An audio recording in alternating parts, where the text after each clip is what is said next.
episode of the Perrysburg Pulse podcast. We talk about all things Perrysburg.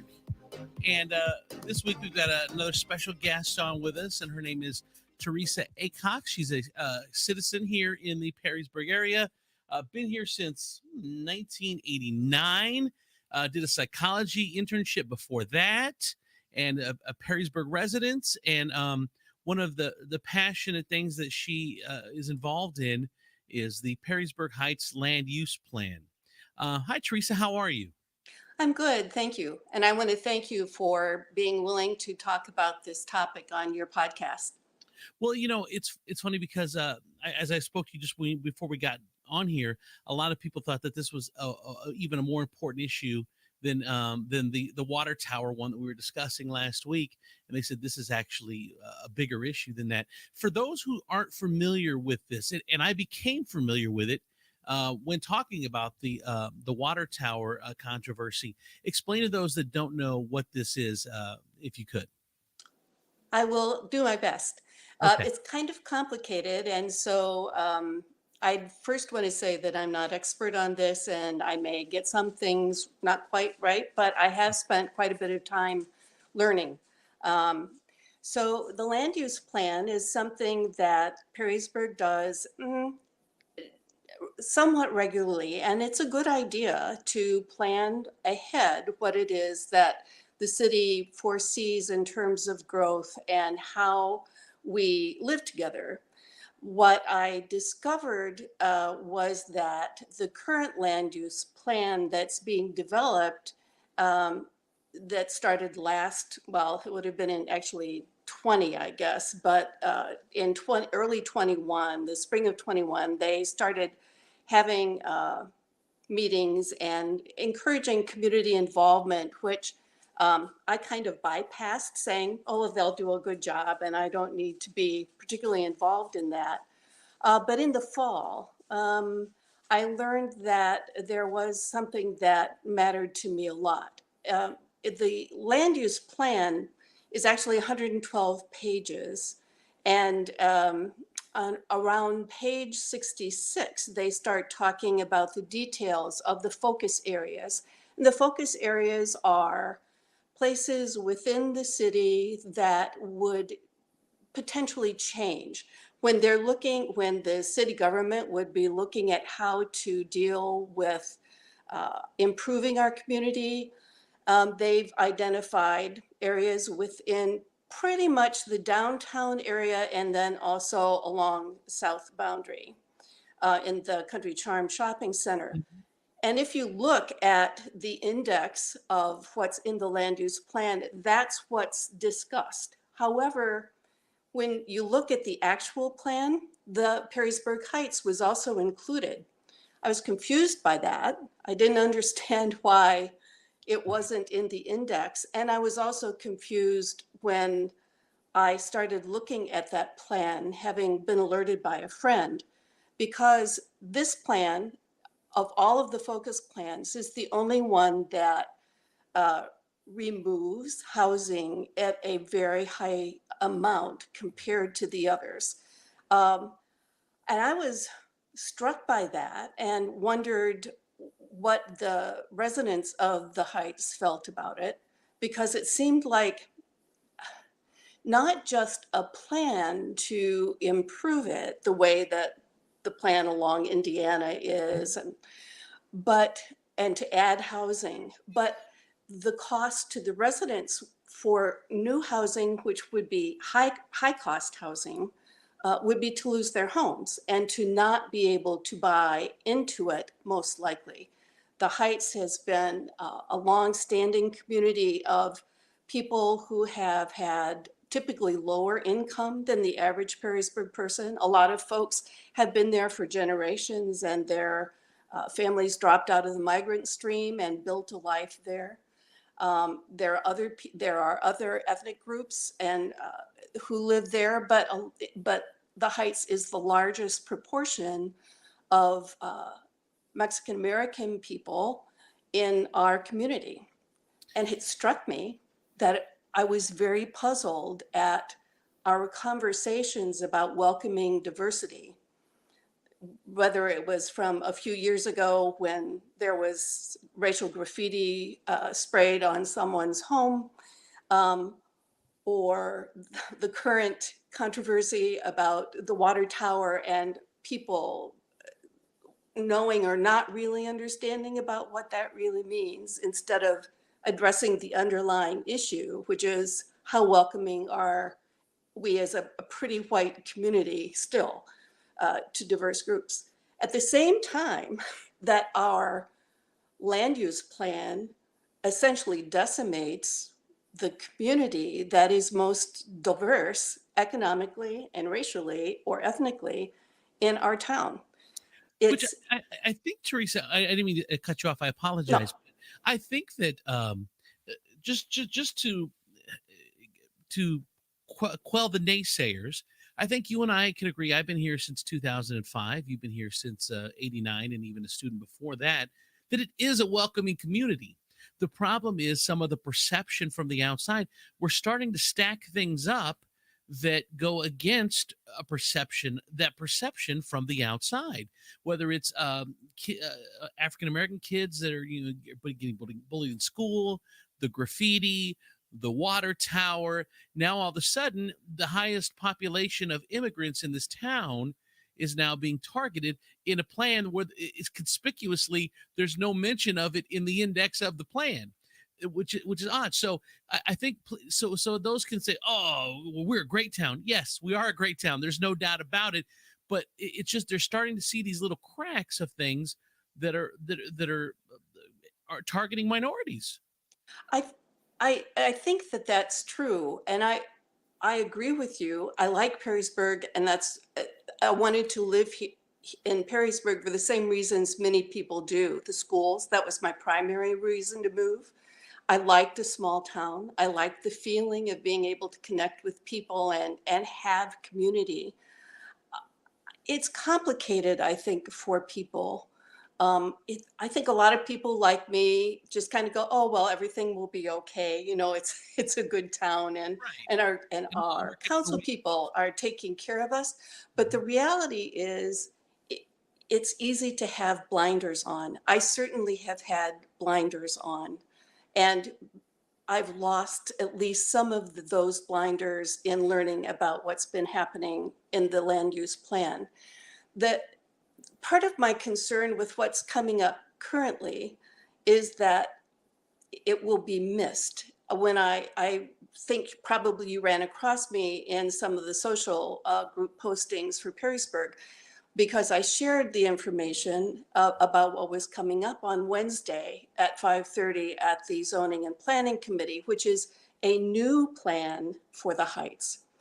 Um, and what stood out to me was that there were very few comments on that compared to the numerous, like hundreds of comments about the water tower.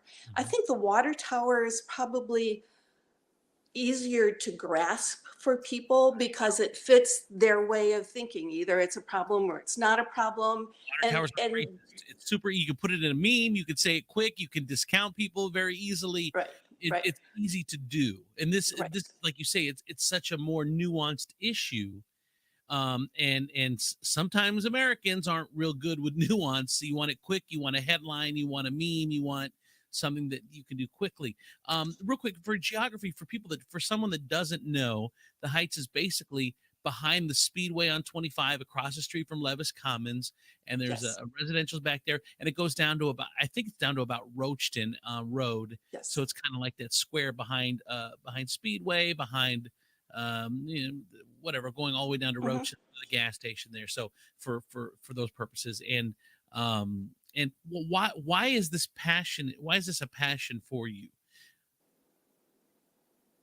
When I learned about it and I figured out the details, it was incredibly unfair to me that we as a community, through our representatives, have over the last almost 30 years, been developing land use plans that include the Heights, which are actually partially in the township. The most of the heights are still in the township. Some has been annexed at owner request. In 1993, a land use plan was developed that specified that the heights would remain a residential district and that it would only change based on the residents' wishes.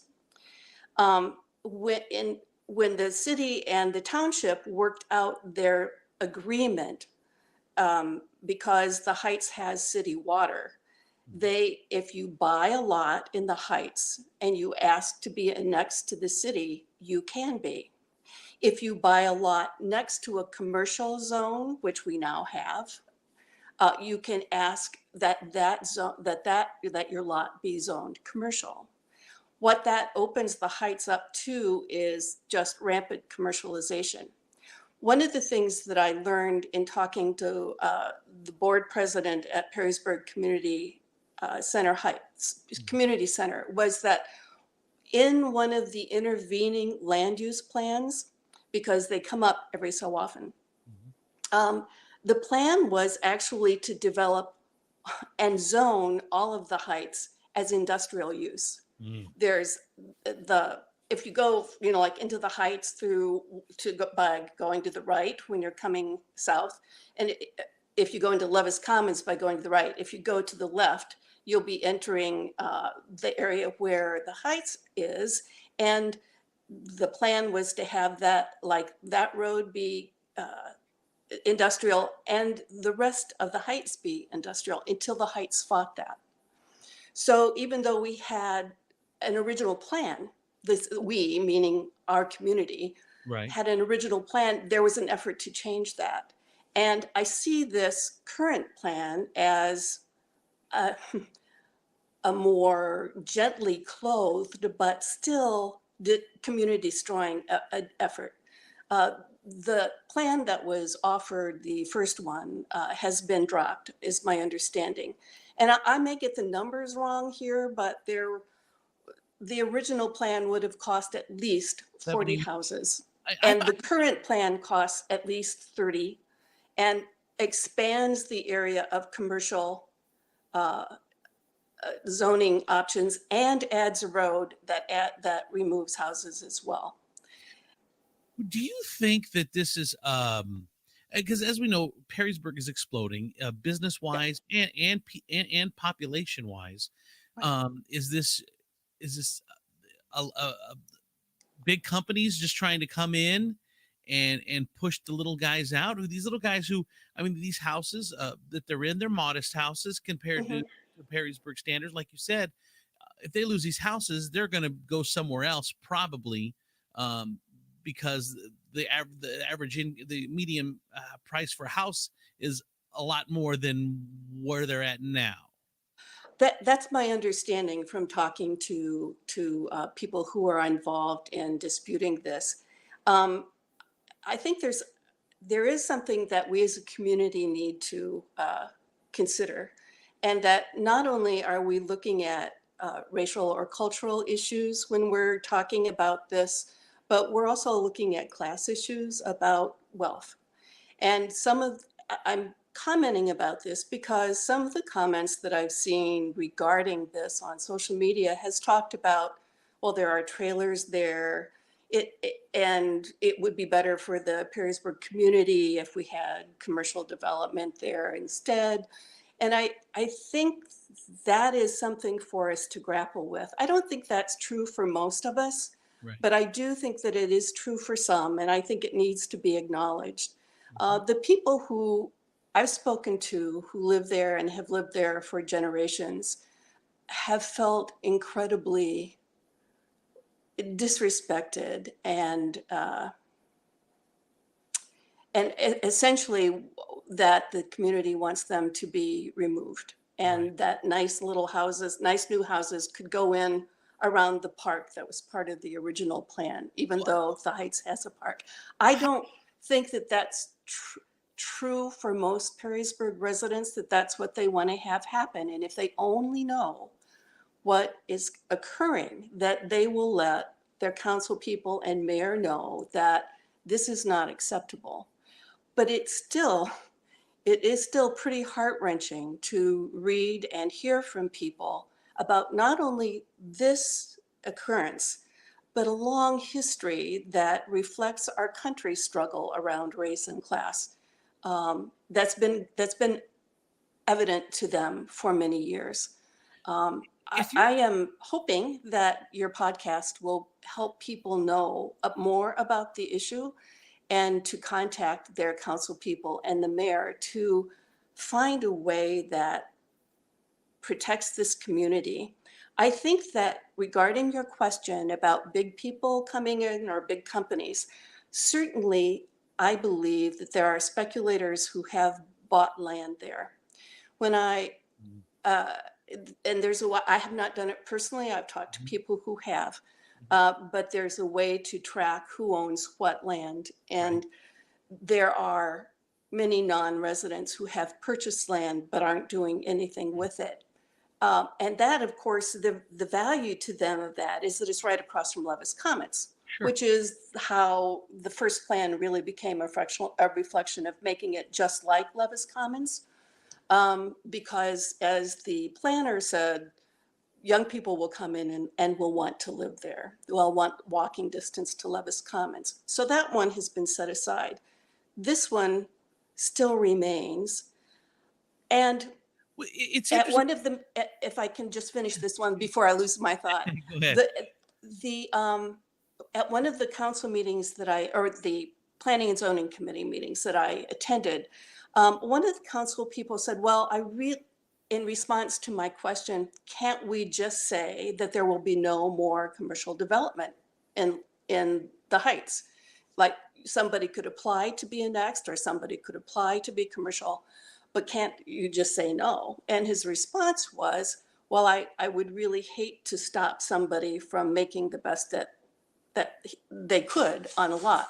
But the problem with that is speculators have bought, and essentially what the city would be doing if they continue with that approach is allowing that development to occur that will move our current residents out because they'll be able to apply for annexation. They can do it again for commercial. And my hunch is, speculators speculate. They Mhm. take a risk. Sometimes they make money and sometimes they don't. And so I don't have a particular desire to be harmful to speculators, but I don't feel confident that it is right for the city to make it more achievable for the speculators to make money off the backs of the residents in the Perrysburg Heights. Have you brought any of this to the city council, the mayor? The part about how did the Heights piece get in that land use proposal, and then not mentioned anywhere other than kind of, I mean, snuck is a leading word, but how did it get put in there? I have heard that question. I have not personally asked that question, but I have heard that question asked at meetings Uh-huh. of the Planning and Zoning Committee at least 3 times and never heard an answer. Hmm. Interesting. And if you're in the Heights, how could you not feel unwanted when this type of stuff is going on? And again, 99.9% of Perrysburg are great and welcoming people, but when this gets out there, obviously it gets amplified because you're talking about a community. If any community, if a proposal is out there, it's going to spread to all the community, and it makes it seem like everyone doesn't want you. And I can't imagine being in that position, Right. living in the area. Even though we know it's not true, but you feel like an inferior citizen, like nobody wants you when things like this are being speculated about. You're like, hey, I live here. What do you guys? You guys are just you guys are deciding my future. This is my home. What are you doing? Right. Right.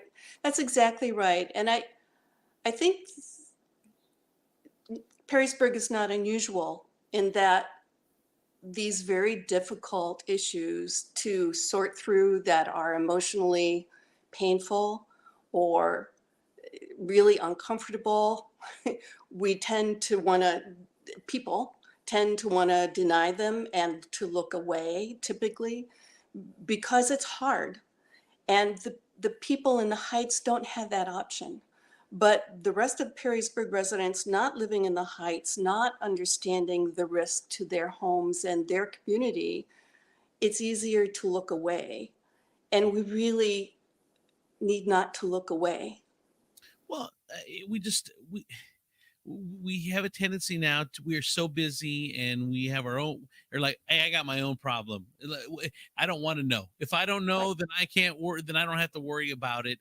But you do know now. I mean, this is going on, and there Mhm. need to be some answers. And Mark Weber said, well, that first plan where I thought I read where it was taking out 79 houses. I think you said 40 or something like that. But There's been some varying numbers, right, and you uh, and and you may be exactly correct.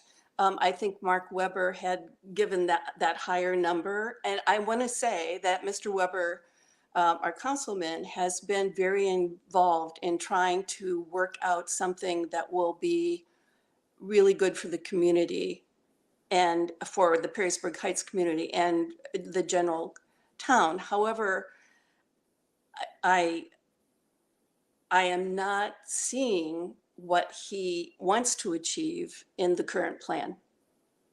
and the Heights. My daughter, and we live over in the Megs on the River, I think it's called, or Fort, right over across the street from Fort Meigs.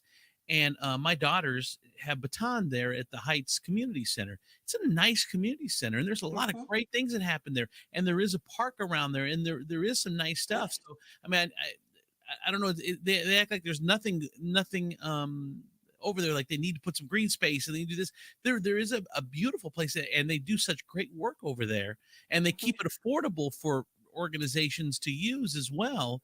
And it's really a hidden gem in this. I mean, I know it's township, but it's a hidden gem in this community. I agree with you. The Perrysburg Heights Community Center is serving not just Perrysburg Heights, but kids throughout our community. Absolutely. And it is very valuable, and that has grown as a result of the residents of Perrysburg Heights. That is from them to the rest of Perrysburg.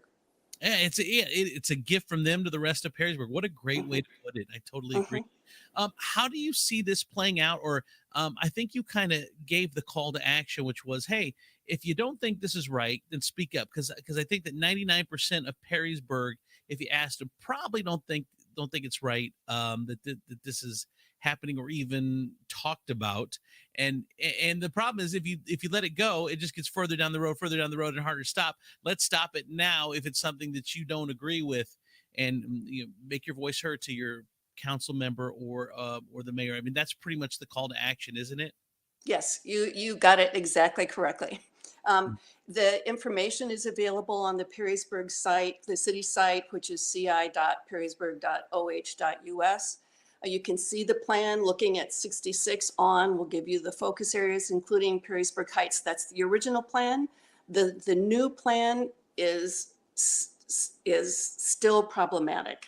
And I did post that in Perrysburg social media. Um, and this is the time that we can't delay. There was a positive response last fall when people objected, and the city council has gone back and tried to come up with something better. To me, it's not good enough yet. But if we make our voices heard, they may be able to gird themselves and actually come to the point where they do what's right by this community. Well, and then some of the nefarious reports I read as well, that residents there are getting emails and or text messages, and hey, you want to sell your land? Want to sell your land? And It's the speculators. yeah, It's the speculators. And I don't, I believe, I know they're there because I've been told by the people who've looked. And what I don't want to do is say this is all the result of speculators. And I don't want to say that our city council is being undue, or our administration is being unduly influenced by speculators. But it would be naive to say that speculation is not a big part of this issue. well, it sounds like you are really trying to think the best of people, and you hope that it's not speculators getting involved in dark money or whatever Right. from these big companies that are trying to get at that Right. land. And the people, most people in Heights, they don't have a voice. They don't have a big voice like someone with a lot of money does. And I again, think that you're being realistic. You're being realistic. I can't say say that I have documentation about that, but you are being absolutely realistic. We all know, I think we all know that money talks. and it's hard to, I guess, I don't know. I just, it's a great community. They're good people there, hardworking people, and hopefully that, like you said, reach out to your congressman, reach out to your mayor, a congressman, your rep, your city councilman, and say that, hey, let's protect this area. The people have been there for generations. Generations they've been there. Yes, They helped build the and plan to, Perrysburg. and plan to continue living there. That Yeah, it's part of their culture to maintain multi-generational homes for many people there, not everybody. And the folks who are in the community who are fighting this are very clear that if there's a resident who wants to sell their home at the best cost they can, or the best price they can, they should be able to do that. They're not trying to prevent that. They're trying to prevent the decimation of their community for all of the reasons that we've talked about. Theresa, I love and respect people like you because you have nothing to gain, and you could live your life and not have to worry about this. It's never going to affect you personally, and the only thing that could happen is negative stuff to where people, whatever this or that, or you're bringing things on yourself, but you're just doing the right thing, and that's what matters to you, because you could stick your head in the sand and just let this go and live your life and not worry about it, but you're not doing that. You're speaking up, and it's love. I love to see it. I love it. Thank you. It's an advantage being retired that I have the time and emotional energy to invest in things that are really meaningful to me. And this is very meaningful to me. And I think it is to many other people as well who just don't have the opportunity that I do. Please keep us updated. You have an open door to come back anytime you want. If there's a new update, or you just want to, hey, I don't want people to forget, I'm still here. I'm still here fighting for the people. I love that. Thank you. Oh, thank you so much for sharing the story. I appreciate it, Theresa. Thank you. You're welcome. There it is, Theresa Acocks there. What a great woman, what a great cause. And we do, it's there's so many different pieces of history to this town, and preserving the Heights, it's one of them, because those people are just a part of this community as we are. So thank you so much, Theresa, for sharing that with us. We appreciate it. This is the Perrysburg Pulse podcast, brought to you and produced by Broadcast Hippo. Please share the podcast, like and review, and do all that cool stuff. And we'll talk to you next time. Thank you, guys. Appreciate it.